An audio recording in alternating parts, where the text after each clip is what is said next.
बचाओ केही रक्षा करो मते केते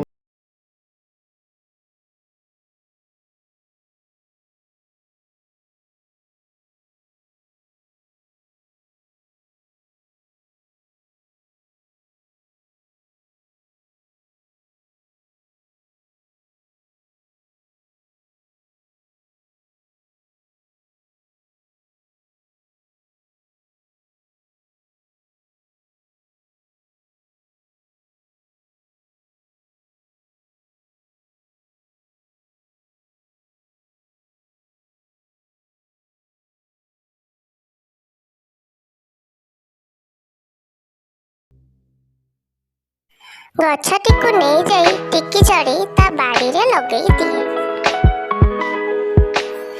टिकी चढ़ी प्रतिदिन गछर बहुत जत्न निए। धीरे धीरे समय बीतवाकू लगे आउ गछटी धीरे धीरे बहुत बड़ हो जाए। गछरे बहुत सारा सुंदर सुंदर पिजुली फलिबाकू लगे। यह देखि गछटी धीरे धीरे बहुत अहंकारी हो जाए। टिकी चढ़ी गछ पाखकू आसिला आउ कहिला, सांग मते किछि पिजुली दियंतनी। मु जणक ठारू पैसा धार आनिथिली। तम ठारू पिजुली नै ताकू बिक्री करी से पैसा तक सुचि दियंती। एहा सुनी गछटी बहुत जोररे रागी गला। ना मु तते किछि भी पिजुली देबिनी। मु कोन एथि पाई मो गछटी पिजुली। गछर एमिति स्वभाव देखि टिकी चढ़ी को चारिआडे अंधार देखा। ठीक से समय रे दुईटी काठुरिया पक्षी से रास्ता दे जाउथिले आउ जाई पहुंचिले टिकी चढ़ीर बगीचारे। सेमाने गछटी को काटी देबा बोली कथा हेले। देख रानी, आज ए गछटी को काटिबा। यार सब पिजुली तू खाइबो आउ गछटी को मु नै जिबी। एमिति सुनी गछटी कांदिबाकू लागिला।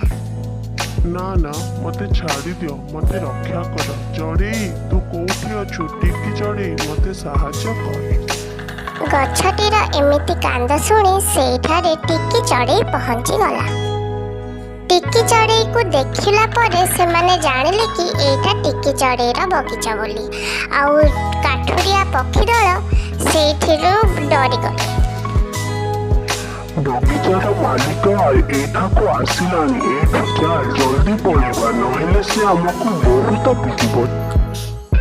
यह सुनी गछटी ता निज भूल बुझी पारे आउ से टिकी चढ़ी को क्षमा मागे आउ पिजुली मध्य दिए।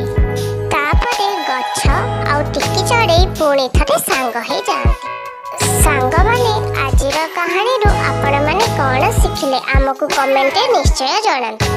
आउ चैनल को सब्सक्राइब कर दियंतु। धन्यवाद।